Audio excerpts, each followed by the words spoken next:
When we arrived in Jerome, Arizona, we expected your typical haunted ghost town, but what we found was something much darker. There are a lot of rumors and, to be honest, a lot of lies floating around about Jerome, but the truth is actually more disturbing than the gossip. And make sure you stay until the end of the video, because what happened gets progressively scarier and more twisted as the story unfolds, and nothing is going to prepare you for the end.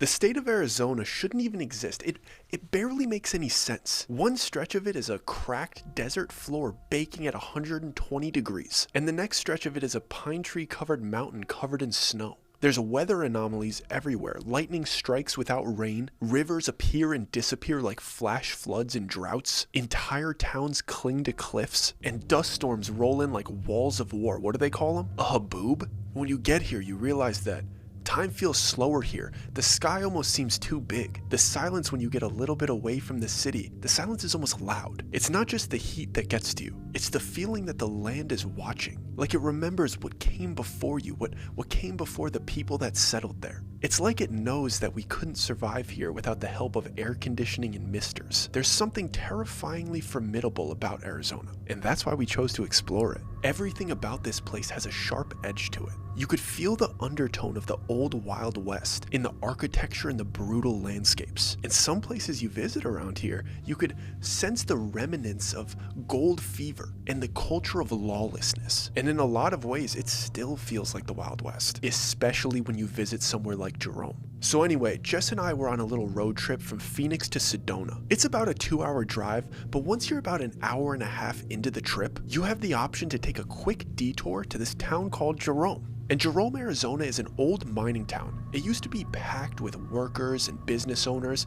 It was thriving in like the 1920s, 1930s. I'm pretty sure they mined copper there, but just like any other mine, it eventually dried up. And I'm not sure if you know this, but when a mine dries up, so does the town. There's no ore in the ground, which means there's no money coming in, which means the businesses leave, the money leaves, so the people have to leave. And you end up with a complete ghost town with a miniature population. At Jerome's peak, it had about 15,000 residents. In the 1920s, absolutely booming. Money coming in, people moving in. 1930s, people started getting a little bit worried. And by 1953, there were only 50 residents left. Not 5,000, not 500, literally 50 people living in a town that was built for 15,000. And on top of that, this place wasn't only hanging on by a thread, it was also hanging off the side of a cliff. As the mountain eroded over time, buildings started decaying. Every year, all of the buildings move like 3/4 of an inch off of the cliff. And the craziest part about those buildings that are partially standing is that legally, you're not allowed to repair them. The entire town is built on unstable ground, so to get permits to rebuild or reconstruct or renovate, it's borderline impossible. But then on the other hand, you technically can't bulldoze them so they're flat and gone because they're historical sites. So half of the town is stuck in this limbo between preservation and collapse. So now, present day, there's about 460 people that live there, 460 locals, and they are forced to watch their town slowly fall off a cliff. And with absolute certainty, eventually, that entire town is going to slide off that cliff. But it hadn't fallen off the cliff yet, so we had to check it out before it did. And like I said, this trip to Jerome was a quick detour while we were on our way to Sedona. Our plan was to go investigate the Sedona vortexes, which is a story for a different time. But we knew that if we were driving past Jerome, if we were in the general vicinity, we had to go check it out. We didn't really plan it ahead, so we did a quick Google search as we were driving up to it on what we were planning to see. And we were gonna stop for food as well. There's a place there, I think Haunted Hamburger. We're like, oh, that's a quick and easy one. But the one place that we really wanted to visit, the only thing on the Google search that caught our attention that we're like, all right, let's spend some time there, was called the Audrey Shaft, which in very simple terms is basically a very old, very deep elevator. And this Audrey Shaft is right near the main town of Jerome. It wasn't very far out of the way. So we're chugging up this mountain in our old hefty minivan. She's struggling getting up there on this like 90-degree angle slope with no railings protecting us from falling off this cliff, but we're used to it at this point. So our minivan was not built for climbing mountains, but she made it. Driving up there was ridiculous. I would recommend you actually get like an off-road vehicle or a truck or something that could handle that type of drive, because minivan was not it. But we got up there, we parked by the restaurant we were going to eat at, and it was a pretty short walk from that restaurant to the Audrey shaft. And the only parking there is in that main center of the town. We couldn't just drive all the way up to the shaft. For a town of so few, there's almost no parking there. So we were forced to park the car in town, and everywhere else we had to walk. And I'm not going to pretend like this town wasn't weird. It is as advertised. So we take about 20 minutes parallel parking our big minivan on this slanted hill, but we get it done and we start walking over to the shaft. Everybody's friendly. Obviously this place is built around tourism, so all the locals that are there are very nice, greeting us, inviting us into storefronts. Overall, the first 10 minutes there was a great A experience. But we got out of the town center and we start walking towards the shaft that's a little bit out of town, and it's a downhill walk, so it's not that tough on the knees. We get there pretty quick because it's a downhill, so we're walking faster than we usually would because gravity's helping us, and we get there in about 10 minutes. And as we're getting closer to this thing, you start to feel the history a little bit more. We thought it was going to be this kind of fun, quirky thing like, oh, this old Wild West town. We get up to this mining shaft and it is breathtaking. You feel the history coming off of it. There's this big structure that's above the shaft that almost looks like the base to a roller coaster, and its function is basically to pull the elevator up to pull the ore out of the shaft. And you see them in old movies and like Red Dead Redemption, the video game, but once you're next to one of them and you see how large they are and what they were capable of doing, and when you hear about the amount of ore that they pulled out of the ground, it was something like 9 million pounds of it, it all gets more impressive. And you start to think about the engineering expertise that it would take to pull this off. And you start to hear the actual numbers about the mining operation. For example, this is going to blow your mind. This particular shaft, the Audrey shaft, goes straight down into the ground, and it is deeper than the Empire State Building is tall. Think about that. Think about how tall the Empire State Building is, and now dig straight down and keep going. And there's something like 800 miles of mining tunnels, all connected to this one shaft. It makes me think of like an ant colony on a massive scale. And the coolest thing about this is after the guy that's working there is kind of telling you the basics, he leaves you alone and lets you stand over this shaft that has plexiglass on top of it. So you get to stand directly above this 1,900 feet deep hole in the ground and look straight down into the abyss of history. And I know for you history buffs, that just sounds awesome. But for childish people like me, the best part of this situation was that around the plexiglass were metal grates that I imagine let airflow go or something along those lines. But what I saw when I saw those grates was an opportunity for me to drop a rock down the shaft to see if I could hear it hit the bottom, because I have very simple man brain. Nothing like a rock going downhill to get me going, or tossing a stone off a bridge and watching it break the water. I had to do it. The monkey brain inside me was like, find a pebble that fits through these grates and see how long it takes to hit the bottom. I needed to. I looked at Jess. She knew exactly what I was gonna do because she knows I'm a child. And the first thing she said to me was, can you not do that? And I was like, I actually have to. So I start scurrying around the area, trying to not make a scene so the guy that's working there doesn't know what I'm up to. And I find the perfect little stack of pebbles. I pretend I'm tying my shoe, I put them in my pocket, and I walk back to the shaft. I kneel down and I drop one pebble through, and I start counting. And it takes about 11 seconds until I hear it crack on the bottom of the shaft, very faintly, obviously because it's so deep. But since it's completely silent there, and the sound just goes straight up, you could hear things hit the bottom. Barely. And it gave me an absolute dopamine spike, so I grabbed a slightly bigger pebble and I dropped the second one. 11 seconds later, I hear what sounds like a thud. The first one was a crack, the second one was a thud, and I really enjoyed that they made two different sounds. So I start laughing like a child. I'm absolutely loving life, but when I look at Jess, she's looking at me like something is very wrong. And usually when she's looking at me like that, I think I'm in a little bit of trouble. So I look to see if the worker saw me do it because she's scared of getting in trouble or something. But she says, drop another really quick. I don't think twice about it. Encouraging me to do this, let's go. I drop a third pebble and it makes a very similar thud. And I'm about to start laughing again, but Jess puts her hand on my arm and says, be quiet. And right after the thud, I hear a faint ow, followed by a light groan that sounds like somebody saying, help me. And I look at Jess, and she looks at me and says, "Did you hear that? I think somebody's down there." And I start whispering to her because I'm kind of panicking at this point because we don't really know much about Jerome. I figured that there would be nobody down there, like it's a dangerous mine. But then I was thinking there's some crazy people that are really into caves and stuff like that. Maybe you could book private tours and actually go into the mine. So I'm thinking I just dropped a rock basically off of the Empire State Building onto somebody's head. And I start freaking out and guilt starts pouring into my body. And I think me and Jess are gonna get in trouble for this. And we start listening closer and closer and we hear a couple more groans and we're like, oh my God, we hit somebody. We actually need to tell this guy. Because no matter how guilty we're feeling or the trouble we'll get into, it's better than leaving somebody down there in horrible pain, maybe life-threatening injury if it hit their head. Because at the end of the day, we could probably lie and say, I accidentally kicked a pebble. I didn't throw it down there intentionally. There's no cameras around here. So there's no real trouble we could get into, but I need to report it. So I grab Jess by the arm and we start hustling over to the worker. And this dude is very nonchalant. He tells you a couple facts about the shaft and then he minds his own business. He stays in the shade and he's not doing too much. You gotta conserve your energy in the desert. So when we march over to him, he gives us a polite hello, but he's not like, oh, what do you need, like customer service? But we have panic on our face. So I see him recognize that and he goes, what's going on? Is somebody hurt?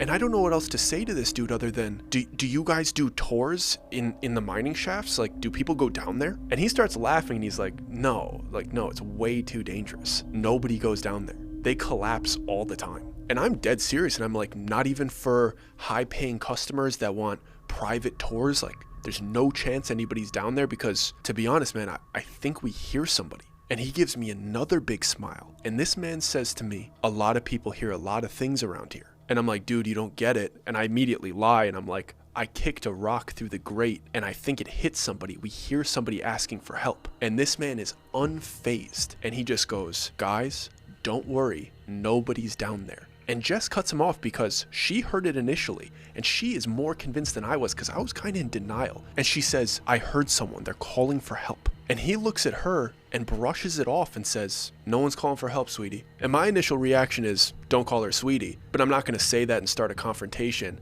So I follow up with, I'm pretty sure we heard somebody, man. Are you sure? And he ends the conversation by saying, that's not going to be the weirdest thing you hear around here. I promise there's nobody down there. And then he starts writing on a clipboard as if he's kind of signing out, as if maybe this is the end of his shift. And he hangs the clipboard back up and walks away as if my job here today is done. And he flips the little sign right outside of the small exhibit that they made from open to close. And he just starts walking into town without saying goodbye or anything like that. And he's not even walking fast. He's not trying to avoid us. His work was done and he simply left. So we didn't know if we were allowed to linger there, so we stood over the shaft for a couple extra minutes and we stopped hearing the groans, and then we started to think maybe we shouldn't linger here because it's technically closed, like we're not trying to get in trouble in the middle of nowhere. Plus, we were getting very hungry. We had been driving for an hour and a half. So we walked back to the restaurant that we had parked in front of, which was now an uphill walk, which made us even hungrier. So we get there and the place is a little bit more lively than I expected. I wasn't sure if it was all visitors or if it was a mixture of locals and tourists, but everybody was having a good time. The food was pretty decent, tables were talking to each other, people were bringing us into conversation. It was almost like a little party in there. And by the end of our meal, about 3 or 4 tables, 10 to 15 people are all talking to each other. And it seemed as if most of them were locals. And usually places don't like too many tourists, but it seems as if Jerome likes the tourists because that's most of where the money comes from. So they get to live in this place that they think is cool, and the tourists basically pour money into it and give them the chance to earn money while living in this remote area, which made us feel a little bit better and a little bit more proud about visiting and spending money here. Usually you're looking around and the locals hate you, but here it was lovely. So we finish up our food, we're saying our goodbyes, the other tables are pretty much leaving with us, and we're still talking with everybody as we're getting out to our car. But we still had some driving to do to get to Sedona, so we're kind of giving like the Midwest goodbyes, saying, all right, see you later, as we're walking away, but these people are still talking to us. We're climbing into our car, we roll down the window, they're still talking to us. I turn the ignition in the car to turn it on, and it sputters. It turns out the minivan really didn't like going uphill like that. And I try a few more times, and it seems as if the battery's dead or we blew something in the engine. The car is just not turning on. And luckily, these lovely people that we just met are hearing the car sputter and make weird sounds. And one of the really friendly dudes that was kind of leading the conversation the entire time calls into the window and he's like, "Happens all the time, buddy. I'll get you taken care of. I'll get you the local discount." And I'm kind of embarrassed. There's something embarrassing about being on a road trip in a place that isn't your home and your car not working. You feel vulnerable. You feel kind of like a liability. You don't want to be somebody else's problem. So I'm awkwardly like, "No, she's going to turn on. It's okay." But he has his head basically sticking through the window at this point. He's like, "It happens constantly. Let me help you. Just hop out of the car." And about the 5th time it sputters, I'm thinking, I don't want to damage the engine any further. I don't want to flood it. I don't know what this could do. Absolutely kill the battery. If somebody that he knows could give us a quick fix, then this is our best case scenario. So I hop out and he's already on the phone. Clearly Jerome is a very tight-knit community. And he hangs up the phone after about 1 minute and he's like, "My guy's gonna be here in about 5 minutes.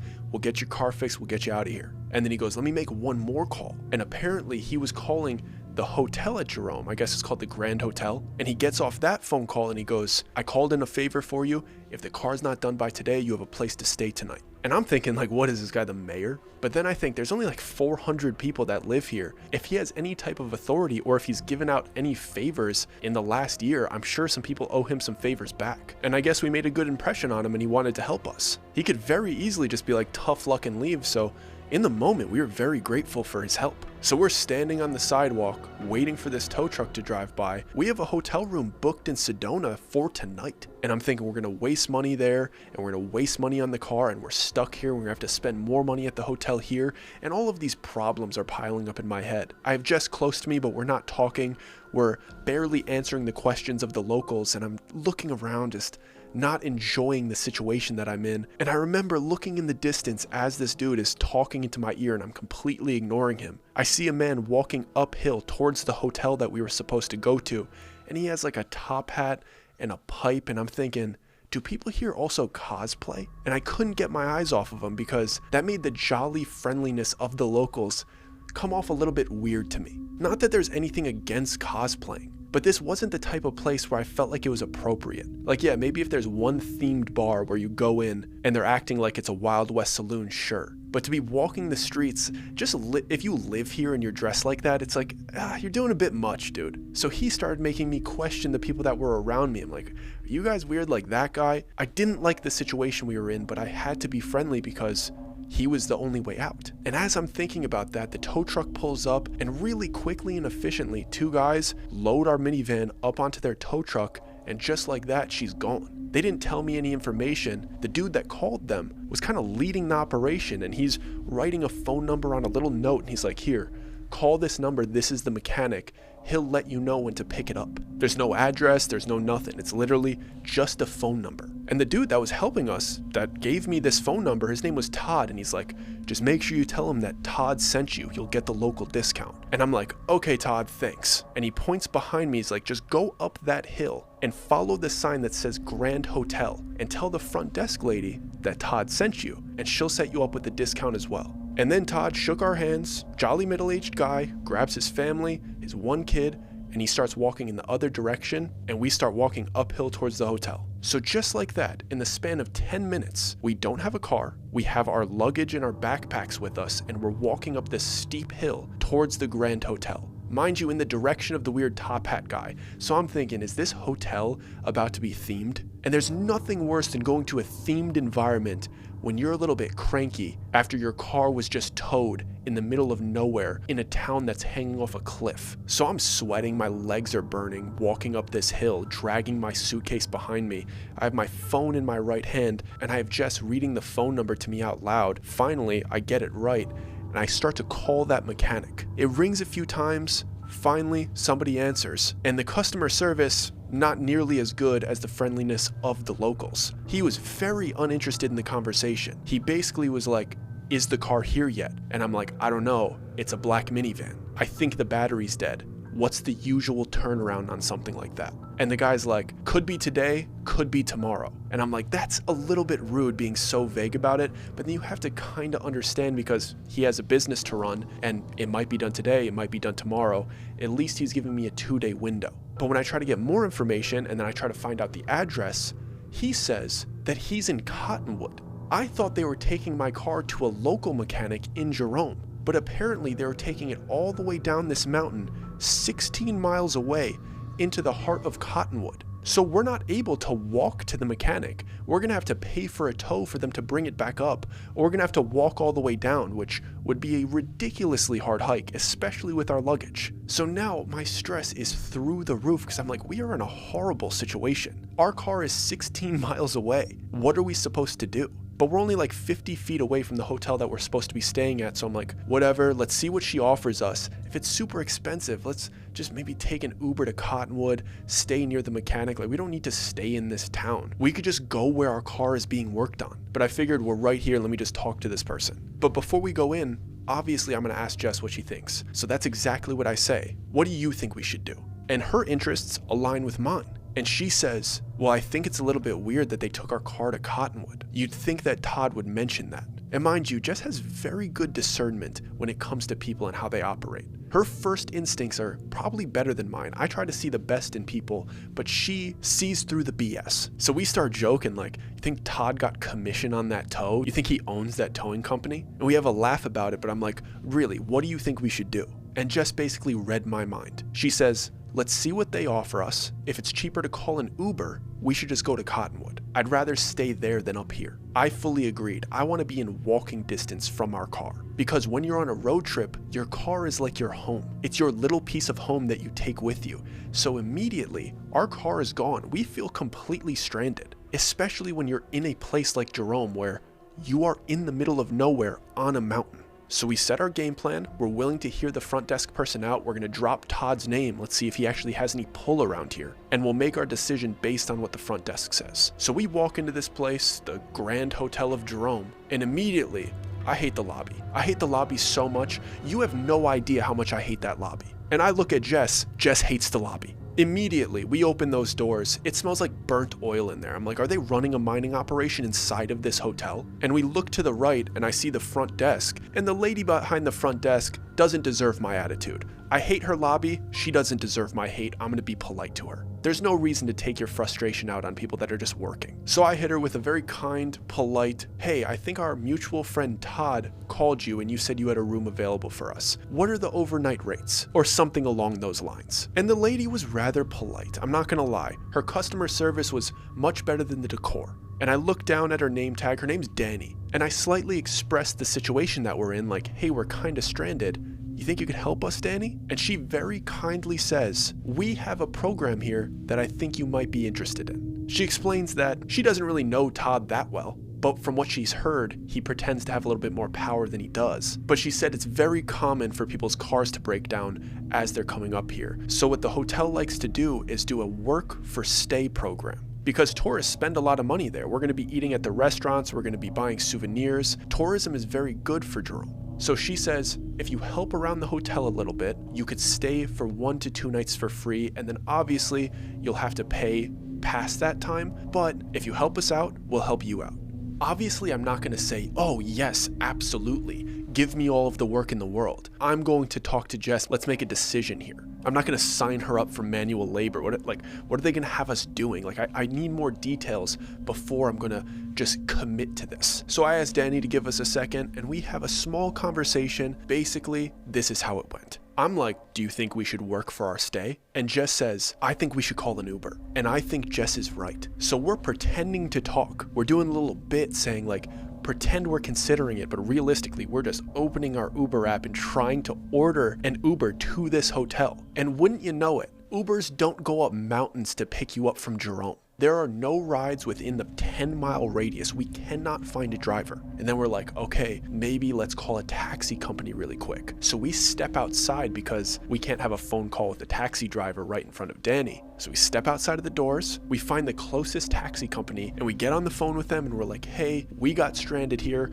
We need a ride from the Grand Hotel to Cottonwood. And this is what the taxi service said. They basically laughed as they were saying, oh, you know we can't go up there. And I'm like, hey, like we'll pay extra if you come up here. And this guy goes, it doesn't work like that. We don't go up there. And I'm like, dude, can you make one exception? Like, I will tip your driver $100 just to get out of here. And right before he hangs up, he says, sir, you don't understand. We're not allowed to go up there. And he hangs up. So I look at Jess and she's like, what did he say? And I'm like, the dude hung up on me. there's no rides out of here. And we start to look at our luggage that we have with us and we're like, are we about to walk down this hill? So we do a quick Google Maps of how long it would take for us to walk from where we were at to the heart of Cottonwood. And it's like 4 hours. And we're looking at our suitcases and we're like, it is 95 degrees out. We are not going to be able to hike 4 hours in this heat down this mountain. And the logical conclusion was, let's just wait till tomorrow. Let's see if they bring our car back. The best option in this situation was to stay at this hotel. So we walk back in because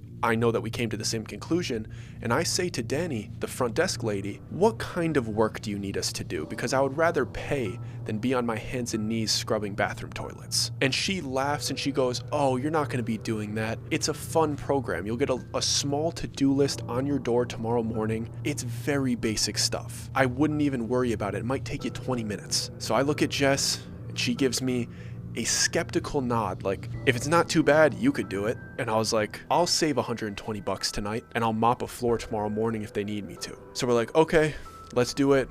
Where's our room? And she says, the only room available is on the top floor, room 48, the 4th floor, all the way down the hallway. And I see an elevator and I see some stairs. And then I look at our luggage and I'm like, we're gonna take that elevator. But the second we stepped into that elevator and Danny turned the key to turn it on, I wished I was not in that elevator. This elevator was as old as that town. This was a 1920s elevator. She gave us our own key to our room that also turned on the elevator and closed the fence that closed this thing. It's not an elevator door. It is literally a sliding fence, and you could see out of the front and out of the back as you're going up the floors. And this thing moves at a snail's pace, like honestly 6 seconds to get past each floor. And as we're going up, going past floor 1, very weird hallway, floor 2, even weirder. And as we're going, we're able to see like some of the wiring and piping in between the floors. And we're like, this building might fall down while we're here. But we thug it out. We get to the top floor. We crank open the weird fence door and we step onto the 4th floor.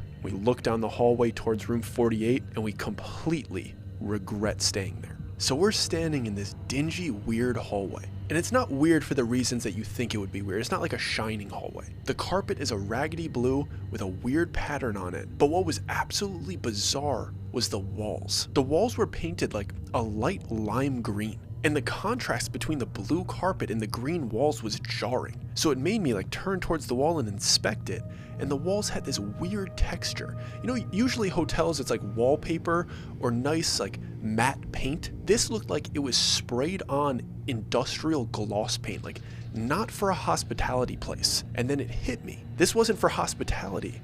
This was for a hospital. Because as I'm looking at the wall and the texture of it, I look towards one of the doors. And the door is like twice as wide as a regular door. And I'm like, okay, hold on. And I look across the hallway to the other door, and that door is just as big. So I'm like, that's not a handicap door. This is just how these doors are. And I realize I had heard in the past that there was a hotel in Jerome that was originally a hospital. And I'm like, oh, this must be the hospital hotel. Because these doors are built to be able to transfer patients from room to room on their beds. So they need to be like a wide, low door. And the hallway is kind of weirdly wide. And then I start looking at the decor of the place, and it's horrendous. It is so bad, but not in like, oh, I'm bougie way. It's like, there's like relics in here. Like there's wardrobes that belong in old cabins that are just decor of the hallway. And we start walking towards our room, and to our left is this old-timey jukebox, which in a way could be very cool, absolutely. Because this thing doesn't look like it works. It's like, oh, this is like a cool antique maybe. What records do they have in there? Oh, it takes nickels, that's funny. It doesn't even take quarters. But that's only funny and cool until it starts playing as you're walking by it. We didn't turn it on. And it definitely doesn't have a motion sensor that it's supposed to turn on as people walk by. This thing's from 1910. And this thing starts blasting music. It basically jump scares us. And we're standing in front of this rickety old record player, and we have no other choice but to record it, because we're like, nobody is gonna believe us in this weird hotel on top of this hill in a haunted ghost town, and a record starts playing. So here it is. Tried to run, pack light, pack quiet, but the lift went down and sealed my riot. They blamed bad luck, hit a rusted beam, but I saw him first, tall, sharp and lean. Top hat, no face, no name. He tipped his brim, then pushed me home. Now I haunt these years. You don't leave Jerome.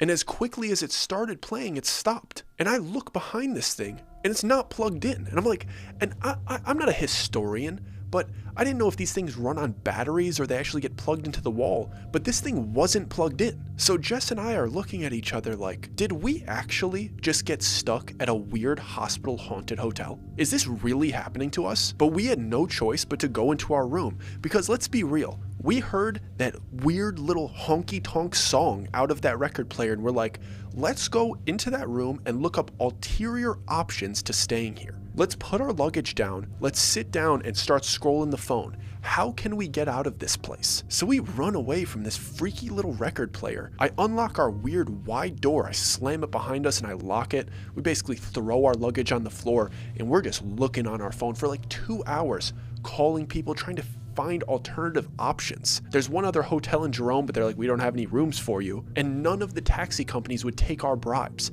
All of them said similar things like, we don't go up there. Like, what rules are not allowing the taxis to come up to Jerome? And I'm thinking maybe the guardrails that aren't on the roads, but I'm throwing bribes at these guys that if I were in their position, I'd take that. $100 tip to drive up a little mountain an extra 20 minutes, but they adamantly said no. And we're looking for any option. We're thinking about putting up like a Craigslist ad to see if some random stranger will be willing to do it for $100, but absolutely no luck. We looked up local trails and there's one trail that you could take from Jerome to Cottonwood, but it was getting late. The sun was already going down, so we're like, we're not gonna hike 16.6 miles on a OHV trail from Jerome to Cottonwood with our luggage. There was no good option here but to stay. And I hadn't heard back from the mechanic, so the car definitely wasn't fixed yet. So eventually I start to get very discouraged and I have to face the reality that we're probably going to be sleeping here tonight. So I look out the window and I'm looking around at the town, trying to comfort myself like,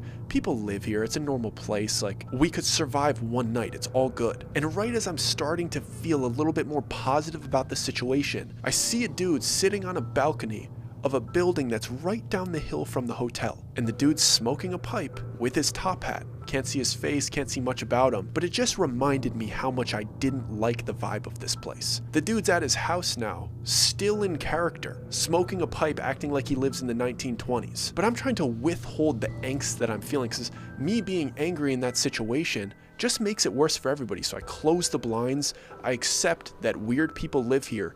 Todd set us up for a weird work for stay thing and sent our car to Cottonwood. Danny's pretty nice, but she didn't tell us about the haunted record player, gave us no heads up that this place was absolutely bizarre and the room was so freaky.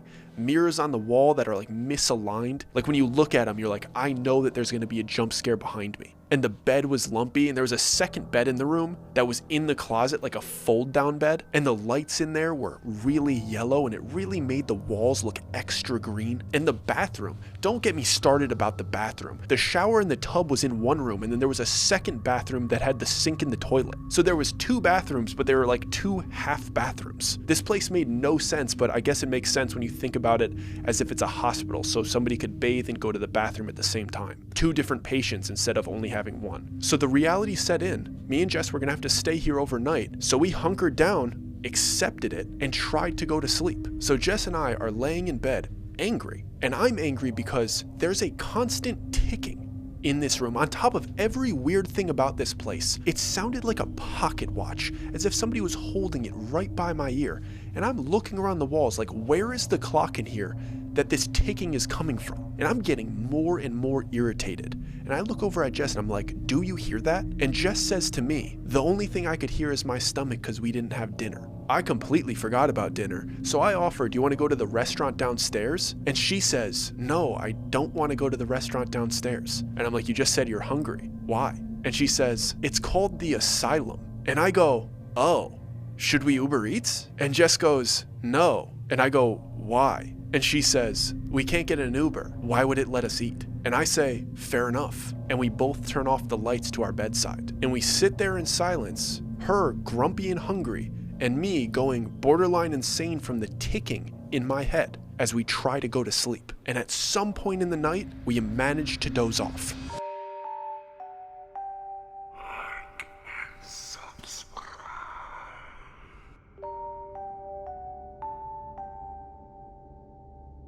So I wake up the next morning to Jess already sitting crisscross on the bed next to me, aggressively Googling alternative solutions. The second my eyes start to flicker open, she starts talking, as if I've been awake this entire time. And she's saying things like, we might be able to rent an ATV up here, take it down the mountain, bring it to Cottonwood, hire a tow driver to bring the ATVs back. Something just completely out of the ordinary, a ridiculous thing to do, but she was grasping at straws, and honestly I liked that she was looking for solutions. But the ATV thing wasn't going to work. I could tell that she was very stressed out and she didn't want to spend another night here. And as I was trying to come up with something to brighten the mood slightly to keep her a bit optimistic, I heard something slip under the door and rub against the blue carpet until it halted to a stop. And I rolled my tired head over and I see an envelope that looks like a letter that got slid under the door by somebody. There was a light knock to alert us that somebody put something under our door, but there wasn't any follow-up voice. So I groggily get up, but when I walked over and I picked up this envelope and flipped it over, right on the front of it, it said, "Room 37, do not open." So I toss it over to Jess to see what she makes of it, and she reads the "do not open," looks up at me and says, "Check the door, see if they left the to-do list outside." So I throw on some shorts, I open the door, I look down the creepy hallway. There's nobody in sight. I was figuring maybe Danny would be at one of the other doors, or there would be a custodian cart somewhere, but it was completely empty. And I look on the outside of our door, and wouldn't you know it, there's a to-do list on there taped. So I peel it off, close and lock the door to the creepy hallway, and I bring the chores that Jess and I have to do that day. And they're very simple. There were only 3 chores. The first one was sweep the stairwell. The second was replace the light bulb above the furnace in the basement. And the third one was to deliver the letter. And right away, when I read it out loud, Jess says, why would we have to deliver the letter when they just delivered the letter to us? Why wouldn't they just slide it under room 37's door, like they just did to us? And I thought that was very weird as well. And I started justifying reasons why they would have us do it. And to be honest, I thought that it might be part of the hotel's lore. And they do this work for stay program, but we Googled the Grand Hotel in Jerome, and they have a reputation of kind of being haunted, and that's how they sell tourism. So I was thinking, maybe this is a bit and it's part of the fun, and she's trying to make the experience something enjoyable for us. Jess didn't seem to think that though. She thought it was very weird that we had to deliver this letter and we weren't allowed to open it. But what else were we supposed to do? These were very simple tasks. So we started talking about how we were going to tackle them. And I know what you guys are thinking. Oh, there's only 3 tasks. Maybe we're going to split the tasks. We're going to split them up and get them done in half the time. You'd be very, very wrong. What we were going to do is each task together, and we didn't care if it took 3 times as long because we weren't splitting up in this place. We would much rather go and do each task together and drag this process out, opposed to splitting up and having to go to the basement by ourselves or spend an hour in the stairwell by ourselves. It's not like there was much else to do. All we had to do was wait for the phone call from the mechanic, and we pretty much had our fill with old historical mining landmarks. So we started getting ready. We both took turns in each bathroom because you were only able to get 50% done of your morning routine in each one. We put on very casual clothes because we knew we were doing chores,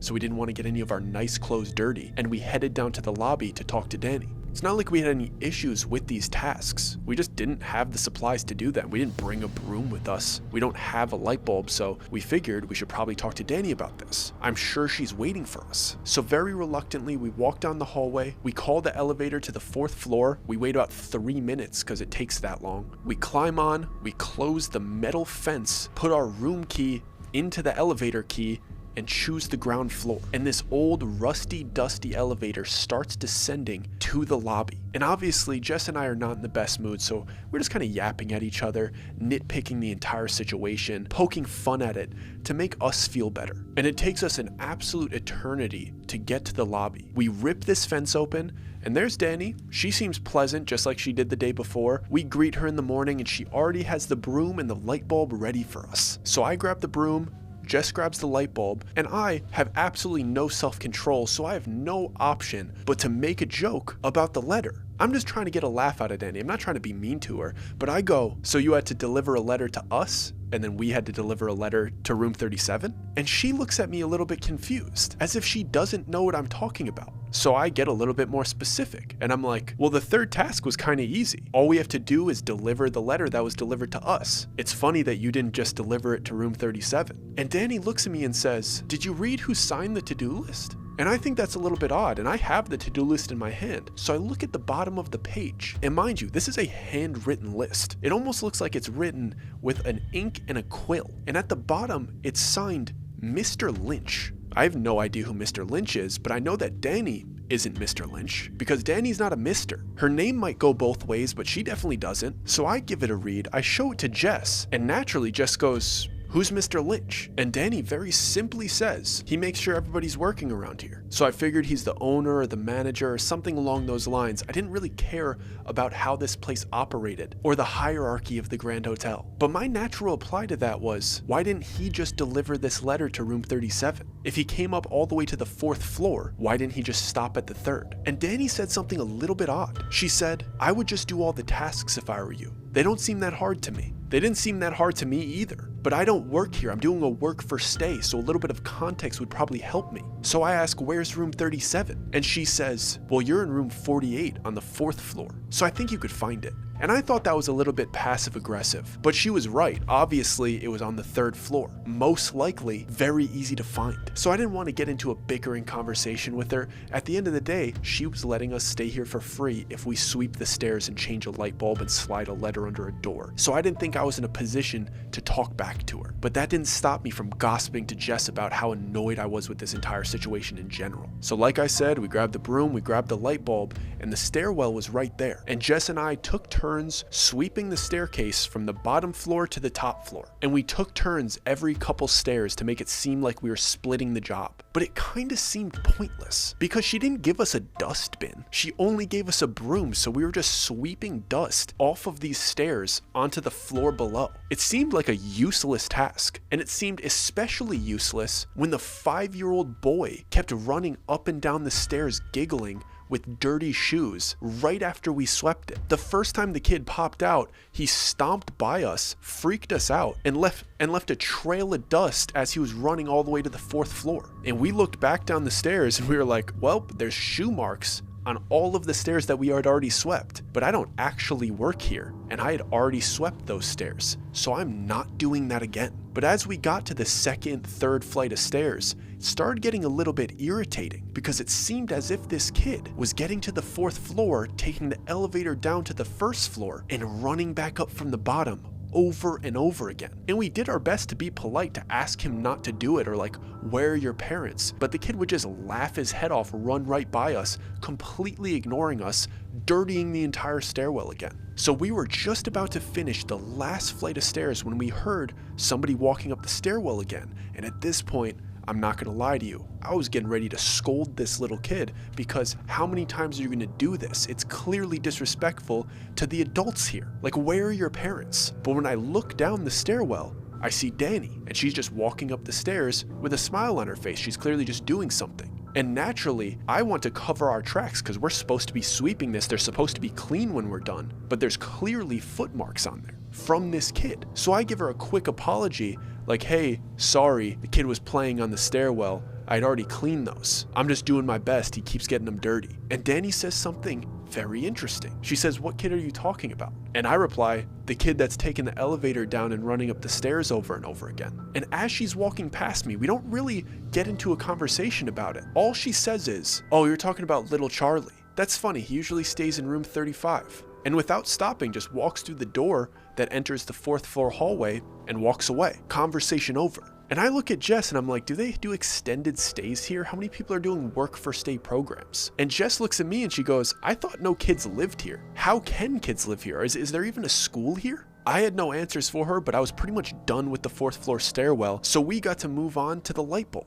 So we walk down the 4th floor hallway, as creepy as ever, and when we get to the elevator, there's a note in different handwriting that says, leave the broom on the elevator, Danny. So we don't even have to stop in the lobby. We're going to be able to take the elevator all the way down to the basement to fulfill our second chore. We're both totally annoyed with this situation, but we gotta do it. We gotta get this done, and then we're gonna figure something else out. So we go to the elevator, close this weird gate, but we're not as chatty this time because honestly, sweeping that stairwell was a little bit tiring. So we're catching our breath, getting ready for the second task, and like I said, this elevator has a sliding fence that you could see through. As you're going down each floor, you could see onto each floor, and then you could see like the wires and pipes for about 2 feet, and then you see the next floor. And this thing goes so slow that if somebody is walking down the hallway as you're descending, you could see them for a few seconds as you're going down and they're walking across. And we're both looking towards the hallway side. And as we're passing the 3rd floor, a man walks by us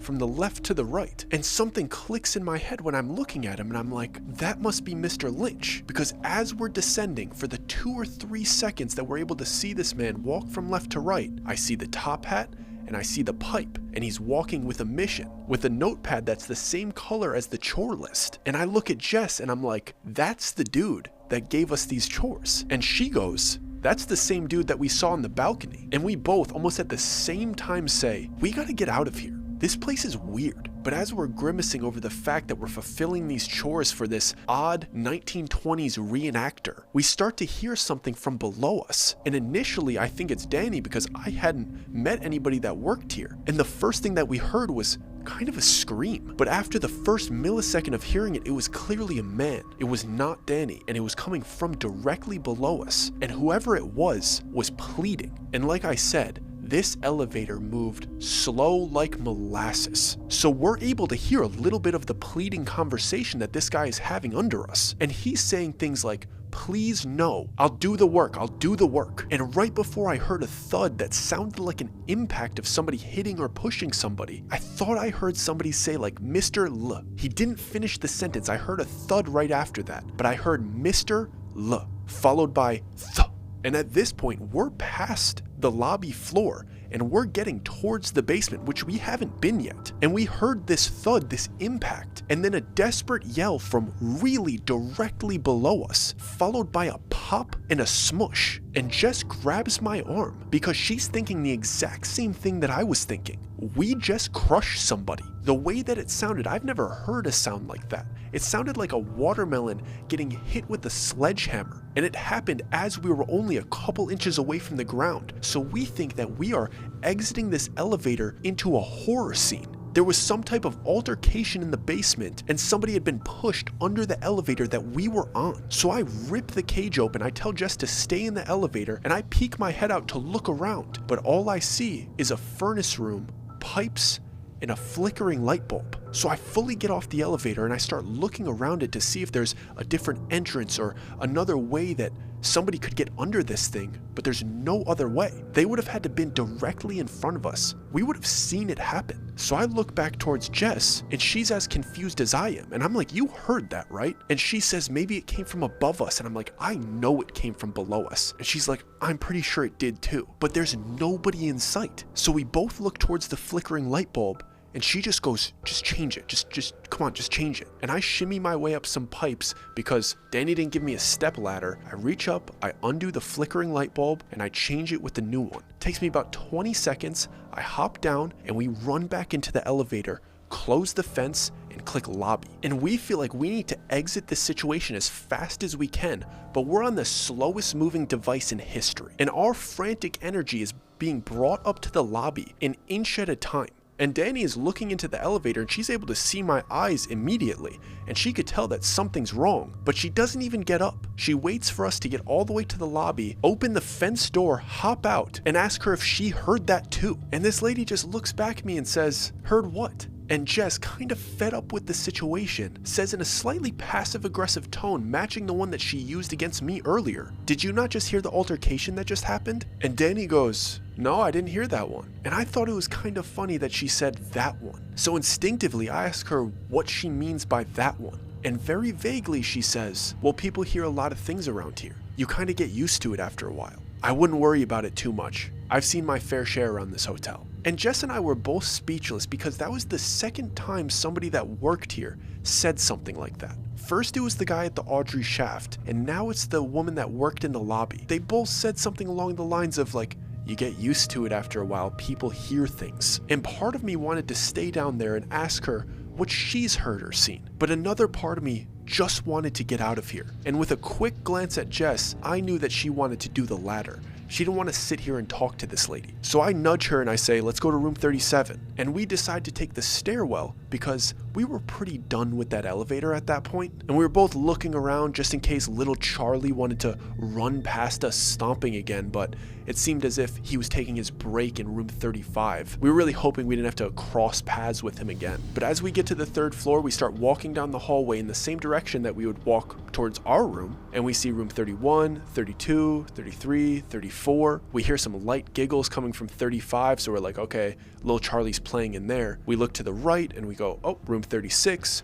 And I look to the left where room 37 should be. And it's a blank wall. And I look back to the right a little bit further and I see room 38, and I look to the left a little bit further and I see room 39, and I see the custodian's closet at the end of the hallway. So I look back towards where room 37 should be, and it's not there. It's a weird green wall. So we both turn around and we look at the doors that we had already passed. It's room 36, room 35, room 34. We look back forward, room 38, room 39, no room 37. So we're standing in front of where it should be, and I could kind of see under the paint some patching, as if somebody put some drywall, like somebody did a bad plaster job around it and only sanded it down like one time. Like I could see where it was covered. And then I'm looking at this envelope that says room 37, don't open, and looking at this wall, and I just start getting angry. And I look at Jess and I'm like, what is this? And she says, maybe they think this is funny. But I didn't think that there was anything funny about this. I didn't think this was a funny practical joke. I didn't think this was a theme of the hotel. I took it kind of personally because it felt like a weird wild goose chase. While we were in a really bad situation, like our car isn't here, we're stranded here. We don't want to be here. And they think this is funny. And at that point, I was pretty done with this entire situation. I didn't want to be at that hotel anymore. And to be honest, I wanted to get around some of the other locals because maybe they would be more helpful than the hotel and Todd that kind of got us stranded here, because everybody we had met was super friendly. So I was like, Jess, let's go get some food. Let's get out of here. We don't need to fulfill this list. What are they going to do? Not let us stay another night? We don't even want to. There's no room 37. She barely even answered. She was ready to go. Started walking towards the stairwell. We took the stairs down. And as we were walking by the front desk, I kind of like peek at Danny because I want to see her reaction to us coming back down. I'm not holding the envelope. I concealed it. But I wanted to see what energy she was giving off about it. And she didn't even seem to notice. She didn't see if I had the envelope. She didn't ask if I was able to deliver it. There was no practical joke here. And we felt like we saw the dude that left us the list. So I was ready to poke around town, and if I saw a top hat dude, I was gonna ask him what this was about. So we start walking away from the hotel towards one of the restaurants just in town. It didn't matter which one because all the food there was like okay, but just very American. You're not getting much variety there. And we both start feeling a little bit better as we're getting into town because it's the friendly people again. We get into the restaurant, everybody's super nice, people are talking, not nearly as much as the first time, that was a special group, but we have a little bit of banter after we get a little food in our stomach and we're feeling a little bit better about the situation, and we start venting to some of these locals and some of these workers about what we're experiencing at the Grand Hotel, about the car, about the voices, about hearing stuff in the shaft, about we thought we heard something in the elevator, the jukebox, just kind of all of these things that were piling on us. We got them off our chest and we're talking to people around town, and they say something very similar to what we had been hearing up until that point. They say, we'll get used to it. And I thought that was very funny. I thought that was worded very funny as well, because the other people were saying, you get used to it when you live here. And these people were saying, you'll get used to it. And I couldn't help but to think, and also to whisper to Jess, I'm not gonna get used to jack shit. We're leaving the second our car is ready. And with a little bit of food in our stomach, we had a bit more motivation to get out of there. So we start walking back to the hotel because we had nowhere else to go. All we wanted to do is research ways to get out of here and call the mechanic again. So we start walking back uphill, and we start to pass that building where the dude with the top hat was sitting on the balcony the night before. And the first time we walked past this place, I didn't look at it twice because I didn't associate that guy with this place. But now that I knew that he was there and I saw him at the building and I had assumptions that he had written us this to-do list, I started examining this building. And yes, we walked past it on the way to food. but I didn't see the face of the building that was aimed downhill. I would have had to look all the way back to see that face of the building. But on the way up, it's the one that's right in front of me. So I'm looking it up and down. And there's a balcony on this side, but Top Hat Guy's not there. But there's a doorway at the base that has a fence in front of it with a big lock on it. And I could see a door behind the fence. And the door is weird. It's almost shining, like it's like a silvery brass. So I hit Jess and I'm like, hold on, let's go check this out. Because the building had some weird symbolism on it. And there was a plaque right next to this fence and doorway. And as we're getting closer, I'm looking through this fence and it's getting weirder and weirder because it's like one of those big arch doors and there's engravings around the entire door that once you get close and you look through the fence and there isn't the shade blocking it, you see that there's snakes. And when you follow the snakes up the side of the door, you see a Medusa head with snakes coming out of her head right above the doorway. And this odd metal Medusa door is guarded by a thick fence with a big padlock on it. So I look to the right at the plaque next to it because this is a very curious thing. Why is this here? And it says like the Jerome Clubhouse. Then directly under that, it says room 37 with a mailbox slit. And I asked Jess, are you seeing this? And she walks over to read the plaque and sees room 37. And I'm expecting this big, crazy reaction, but she just shakes her head because she's pretty done with this situation and tells me to give her the letter. And without another word, she slides the envelope into the mail slot and starts walking up towards the hotel. So I jog up behind her and I'm like, you think that was the right place? And she says, hopefully, to-do list done. And that was the energy I needed in that moment. She was right. Our hands are clean. Our work is done. We're even Steven. We could get out of here. Work for stay over. The letter was delivered to room 37. Wish you would have told us it was in a different building. But we weren't even going to talk to Danny about it. Our chores are done. If you think we sent it to the wrong place, cool. You figure it out. We're going to be out of here. So we get up to the front door and I open it and I hold it open for Jess to go in first. And as I'm holding the door open, I hear Danny from the inside saying something like, close that door, close that door. Then I hear one of those like little squeaky sneezes, like somebody's trying to hold in a sneeze. And then Jess walks through the door and I come in behind her and I close the door behind me thinking like it's an air conditioned thing or something like that. But Danny says something like, my allergies kill me out here. I never had allergies back at home, but I can't stop sneezing here. In my head, I think, why would you live somewhere where you can't even go outside without sneezing? But I didn't really want to converse with her about her allergies. We walked straight to the stairwell, borderline ignoring her, and went straight up to our room. And we get in there, we sit on the little raggedy chairs that they have, and we're looking at our luggage, looking out the window, trying to figure out what the best case scenario is here. And I asked Jess if I should call the mechanic again, because I didn't want to piss the mechanic off. Like, you know how mechanics are. If you call them too much, if you're too naggy, they'll just work on another car just because they don't like you. So I decide to not call the mechanic that night because it's already getting late. It's better off that I call him in the morning, simply to stay on his good side. So we have no other option but to sit there angry in a place that we don't want to be. And as we're both surfing the internet for any type of solution, both of the bedside lamps start flickering. And you would think that we would look up and look at each other and be freaked out like, oh my God, this place is so haunting.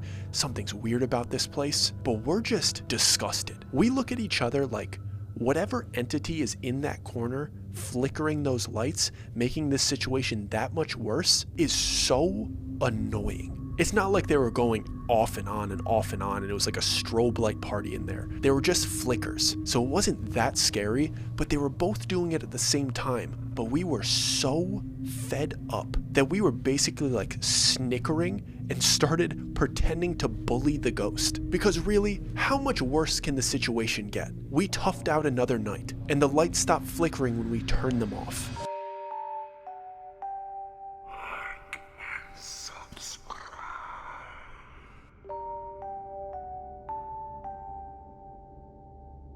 So I wake up the second morning, and instead of Jess sitting next to me on the bed, she's leaning over picking up another envelope that was slid under the door. I didn't hear it slide under the door that time, but she immediately held it up, looking at me with a little bit of concern on her face. And groggily, I reply in an annoyed fashion, what imaginary room do we have to deliver that one to? And Jess looks at me dead serious and she says, this one is for you. It has your name on it. My grogginess immediately goes out of the window and I jump out of that bed like I'm a spring. She hands it over to me and I look at the front of this letter and it says my name in weird quill cursive. I turn the letter over and I carefully open it, and inside of the envelope is a handwritten note that reads something along the lines of this: "Dear Mr. Corrado, your application was reviewed and it was accepted. We kindly invite you to the clubhouse for your initiation at 9 p.m. tonight. Wear your best. Signed, Mr. Lynch." I'm staring at this letter for a second, but then I look up at Jess and I almost know what she's gonna say. We have to leave before 9 p.m. And I couldn't agree more.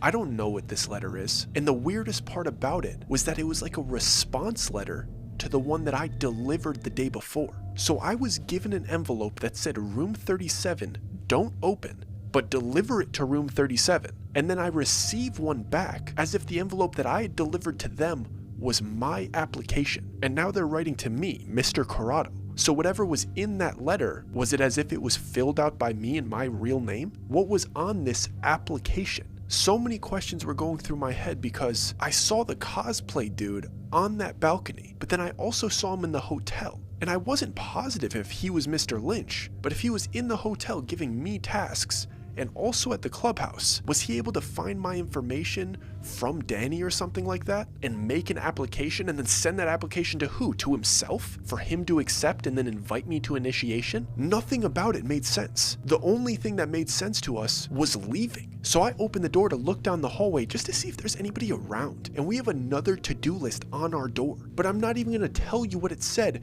because the only thing on our to-do list that day was get out. So I close that door and I whip out my phone. At this point, I do not care if I'm bugging the mechanic. I need my car back. So I pull up his number in my recents, I call it and I put it on speaker because Jess hadn't heard his voice up to this point and I wanted her discernment on the case because he was being wishy-washy with me and I wanted to see if she noticed anything about how he was talking to me. And he answers and he's giving me that same useless energy. He's wishy-washy, he's vague, he's not really answering my questions about what was wrong with the car. He's just telling me he's gonna need to order some parts or it's gonna take a little bit longer, sorry for the inconvenience. And I'm looking at Jess like, are you hearing this? Like, she didn't hear the conversation before, but I'm like whispering to her, this is pretty much the same thing that he said yesterday. So I get a little bit aggravated and I just give him a stern question. So when can I expect my car to be finished? And I hear him start to talk, but then pause as if he's about to cough or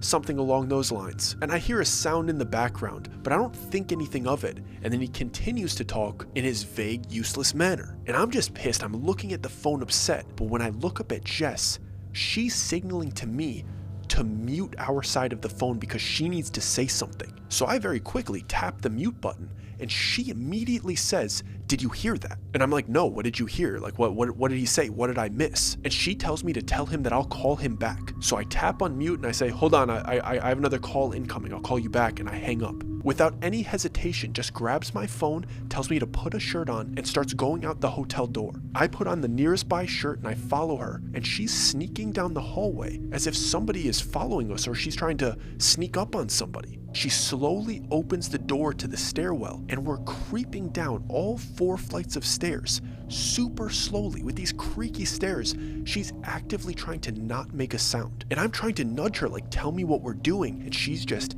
putting her finger on her lips like, be quiet, it's gonna pay off. So I do my best to be as silent as possible. It's easier for her to move around this hotel silently. I'm a big doof, you can hear almost every step that I take, but I'm doing my best to walk like a cat. And we eventually get to the last flight of stairs, and she's creeping up to the door that leads to the lobby, and I could tell she's ready to show me what she's suspicious of. And she holds the screen of my phone up to me and clicks the most recent phone number, then puts it on mute. So we're calling the mechanic back, and we both lean over and we look through the glass window that's separating us from the lobby, and we're looking at Danny, the front desk lady, doodling something into her notes. And I don't know what I was expecting, but I heard a vibration, a faint vibration that's coming from her room, and I see her reach into her back pocket and take out a Motorola Razr, one of those old flip cell phones, and she looks at the number that's calling it, clears her throat, flips it open, and answers in the voice of the mechanic. I have no idea what to do because I can't unmute it and respond to her. So she keeps saying hello in a man's voice, but we have it muted, and Jess turned our volume as low as it could so I could barely hear it coming from the phone. It was just enough evidence to know for sure that Danny was pretending to be the mechanic. We hung up the phone and slowly made our way back up the stairwell. We tiptoed back to our room, closed the door behind us, and I asked Jess, "How did you know?" And Jess says, "I heard her sneeze. When we came back from lunch yesterday, I heard her sneeze. It was very distinct, and I heard it in the background of the phone call." I couldn't believe that Jess remembered this kind of detail. That type of stuff to me is in one ear, out the other. I would never connect those dots. But she said something like it reminded me of my 3rd grade English teacher's sneeze, so I remembered it. So I'm standing there in almost absolute shock, trying to understand why Danny would be pretending to be a mechanic. And then I start thinking back to Todd, who recommended us to the towing company and the mechanic, and then recommended us to the Grand Hotel. What is the motive behind this? I couldn't understand what was going on. But I look towards Jess because I kind of want to talk about it, but she's already taking action. She's unloading our luggages and folding up the shirts and anything that we can to get it as small and compact as possible to fit it into our backpacks. I see what she's doing right away. She is under the impression, rightfully so, that we are going to have to flee this town on foot. Something is wrong here, and she's not waiting another second. No words needed to be said. I started to help, and we got our most important things and about 60% of our clothes into our backpacks, and accepted the fact that we were going to have to leave some things here. Once we got our baggage as light as we could, we tried the taxi company one more time. I called the nearest one as Jess was looking up the most nearby trails to get us from Jerome to Cottonwood, and I basically offered this taxi driver all that was in my checking account. I told him I would give him a $530 tip if he picked us up and got us out of here. This was the 3rd time that I had called him and tried to bribe him to get us, and the other times he was subtle about saying no. This time he told me to stop calling him. No customer service, unfriendly, stop calling here. I had that call on speakerphone as well, so we looked at each other and we knew that we were here alone. Nobody was coming to help us. We had to escape this place on foot. We didn't leave that exact second because we didn't want to draw any suspicions. We didn't know what the best case scenario was. We didn't know who was in on this. We had to slip out of this place unseen. Danny couldn't be at the front desk when we did it. Nobody could see that we left, and we had to figure out a way to get to the trailhead that was on the other side of town. So we figured that the best case scenario was to try to get Danny to leave her front desk spot, slip out the door at about 7 p.m. when the sun started setting on the town, but hadn't quite set on the flat ground ahead of us. You see, in a place like Jerome, when the sun starts to go down, since it's a mountain town, the town gets shaded way before the rest of the horizon gets shaded. So if we leave as the town shaded, we could slip through the town unseen, but then really hustle through the first steep part of the hike, and there still might be some daylight when we get to the bottom, which would be the best case scenario because we don't want to hike in the pitch black. And there was no way we were going to try to walk down the road that we came up, because we also didn't know who was watching. Todd seemed like a very friendly guy, but all of the trust in him was gone. What is the relationship between him and Danny, and who's Mr. Lynch? At this point, we didn't trust anybody near us, and we wanted to leave this place unseen. So we download one of those apps that lets you call from a different phone number, and we call the front desk right as 7 p.m. is coming around, and Danny picks up the phone in her normal voice, and this time I switch up my voice. I pretend to be somebody else, and I start pretending to ask for directions, like I'm planning on staying at the Grand Hotel tonight, but I'm having a hard time finding it, and I'm acting like an older person. And I start to ask Danny from my alias, a 65-year-old named Richard, to come out front of the hotel to try to wave them down and give them directions to see if she sees them driving around aimlessly. And it worked. Danny got up from her front seat.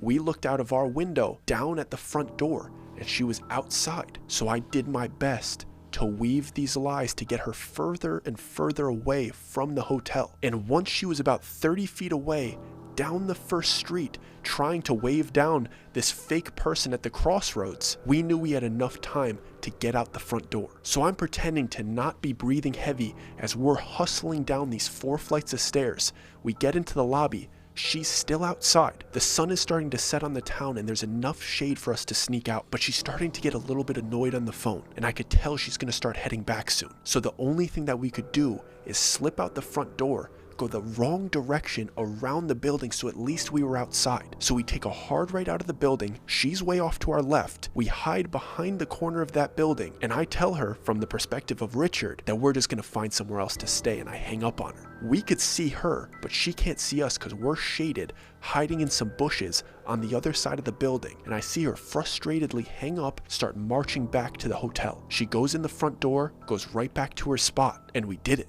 We are outside of the hotel, she has no idea that we left, and we have 2 hours to escape until the initiation. So Jess and I are hiding on the side of this building with big hefty backpacks on our backs in a town that we don't know, trying to figure out how we are going to get to the trailhead on the other side of town and avoid every single local. And by every local, I mean every person, because we can't tell who's a local and who isn't. So getting away from the hotel wasn't very hard. We whipped around the back end, stayed near the bushes and in the shadows, and we hustled to the next point of cover, which was actually the lodge, the place that we were supposed to be going. And we're able to peer in through those windows, and we couldn't see exactly through it. Everything was muffled by some type of shade, but it seemed as if some type of celebration was starting in there, like they were preparing for something. There were workers in there, the lights were on. There was this hustle and bustle to it that seemed as if they were prepping for an event. But we weren't trying to stick around to find out what that event was, so we kept it moving. And it's hard to explain this next part if you haven't been to Jerome, but I'm gonna do my best. Like I said, all the houses are built on a cliff, so it's not like they have backyards, but they do have some extra property that isn't their house. Sometimes there's decks, sometimes there's just a little gangway in between the one house and the next. Sometimes you need to go on the main street to get to the next point of cover. But sometimes there's small gravel alleyways where nobody walks through. The place is a maze. If you're not from there, if you really don't know it, it is very hard to get through it undetected, but we were doing our absolute best. We were basically yard hopping and shimmying in between houses and crawling through bushes and running across main streets that they're not really main streets, they're kind of gravel and brick too, and doing our best to just not be seen. And as we're hiding in some of these yards and on the side of some of these houses, we're able to peek in like we're a couple weird peeping toms. But every house that we passed, it seemed as if the people that were inside were getting dressed up for something. The town of Jerome is very much a flannel, jeans, and a cowboy hat kind of town. The best you're getting is a polo and a pair of khakis, but people were putting on suits and ties as if they were preparing for something. We only got a couple glances of this happening, but it happened enough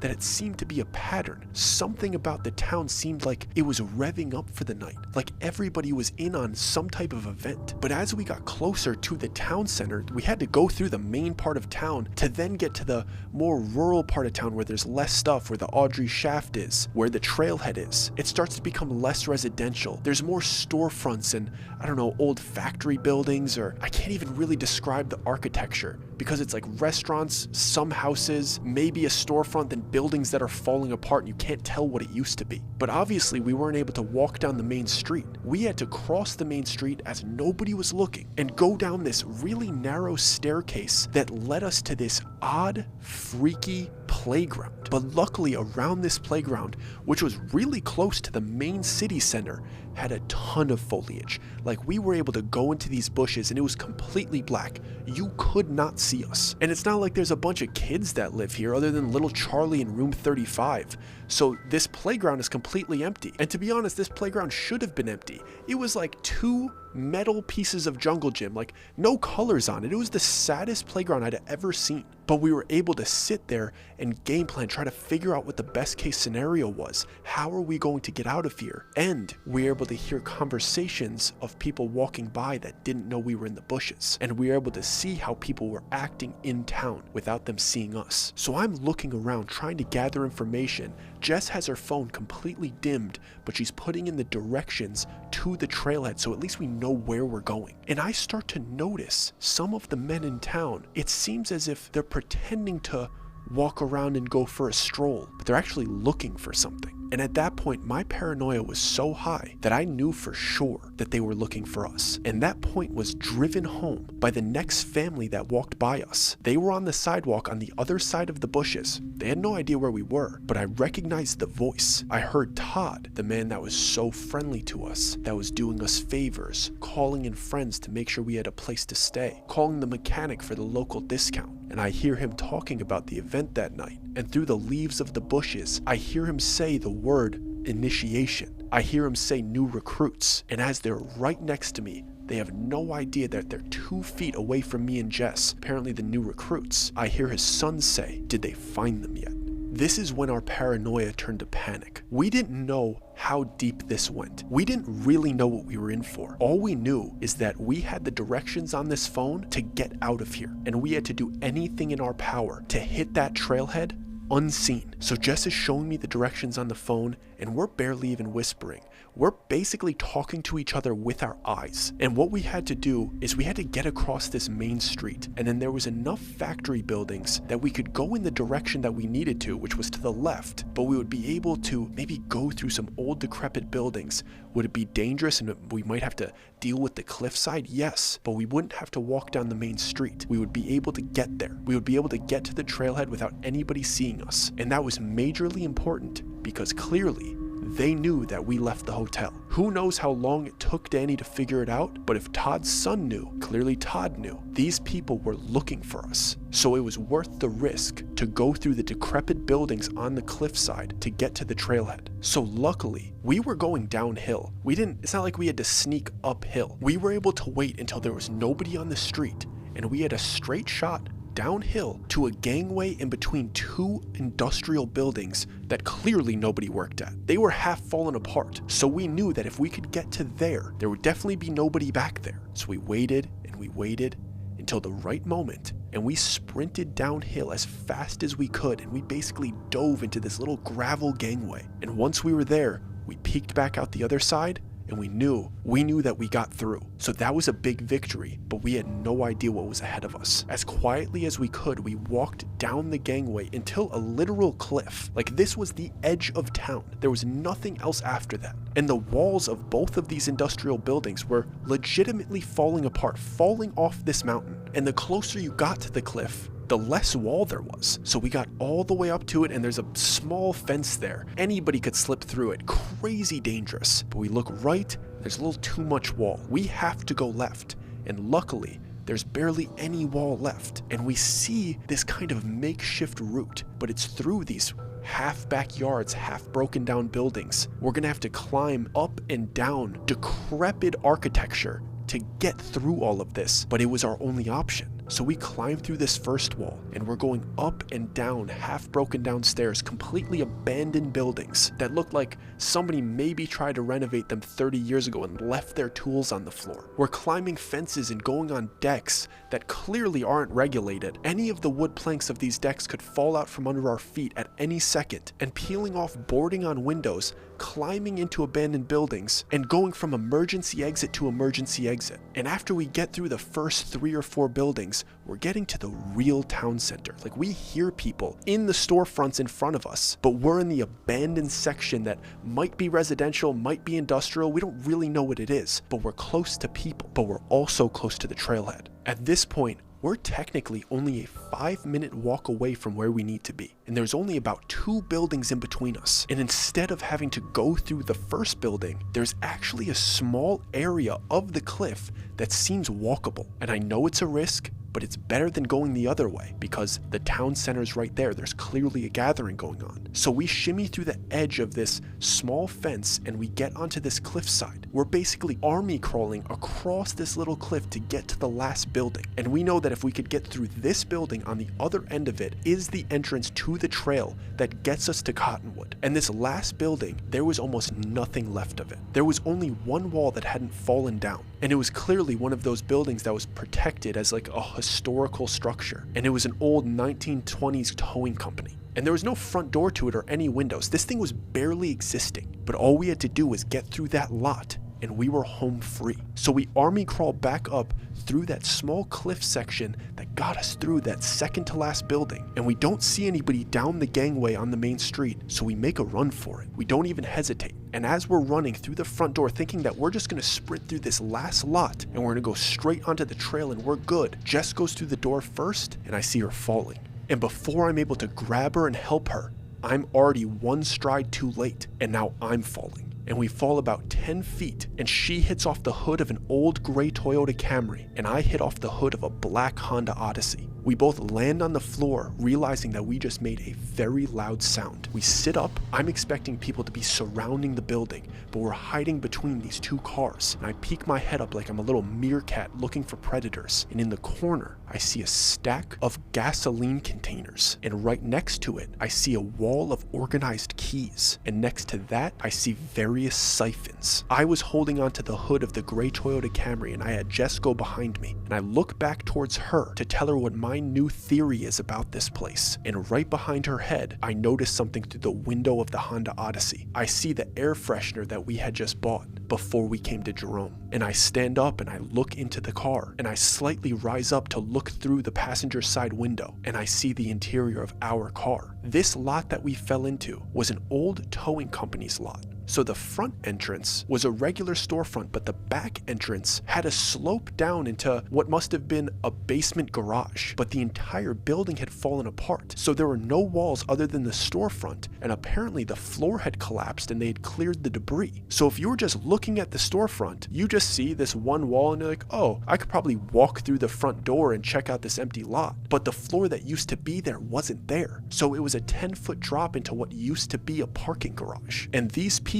towed our car into this parking garage. It wasn't in Cottonwood. Nobody was working on it. And by what I saw in the corner, I knew that the battery wasn't dead. The gas was siphoned. Our car was completely fine. So we start army crawling through the various cars that are in this lot, and I feel Jess tap on my calf, and I look back at her. She's pointing at some of the license plates. We're not speaking, but I know what she's saying. Every single license plate was from a different state. They were all tourists. And I don't know what conclusion that brought me to, but I didn't like it. We had to keep moving, and we keep crawling over to the pile of gasoline. And I had no way of telling if it was premium or diesel or regular, but I needed to get something into our tank. I pointed at the wall of keys, and I told Jess to find ours, and I grabbed two 2-gallon containers, and I hustled back to our car, and I started filling up our completely empty tank. And by the time the second container was empty, I see Jess turn the corner on her hands and knees, holding up our little keys. It was the moment of truth. She already had the keys in hand, and she went to the driver's seat. I slipped into the passenger seat, she put the key in the ignition, and we knew that if this works, people are going to hear us. She put her foot on the brake, she turned the key, and our car worked like a dream.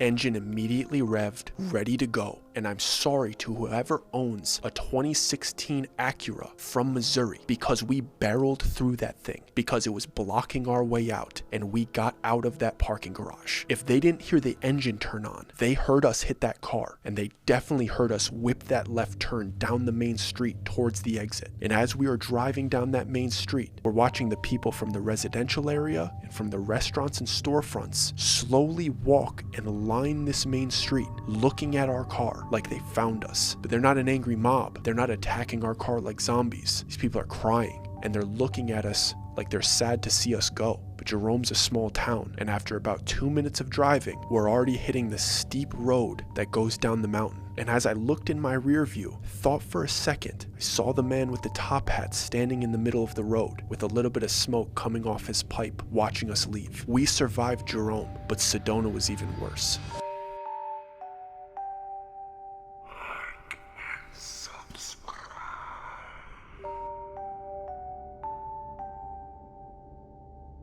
I hope you guys liked that one. I hope you enjoyed it. I hope you're very excited to hear about Sedona. Let me know in the comments if you are. I bet you guys are also happy that we're actually posting once a week. We're really trying our best. I hope you're excited for next week's video. Always let us know in the comments what you guys felt about this one. We love you guys. Please like, please subscribe. A special shout out to all of the exclusive members that really keep the channel going. Your support means more than you could ever imagine. If you have the means to support the channel as well and become an exclusive member, click join below this video. But it's totally okay if you can't. Your subscriptions are more than enough. I love you guys. I hope you enjoyed that one. It was a bit dark. We'll see you next week, and we're out. And if you guys like this video, I would like to personally recommend this video. I think you would like this in particular.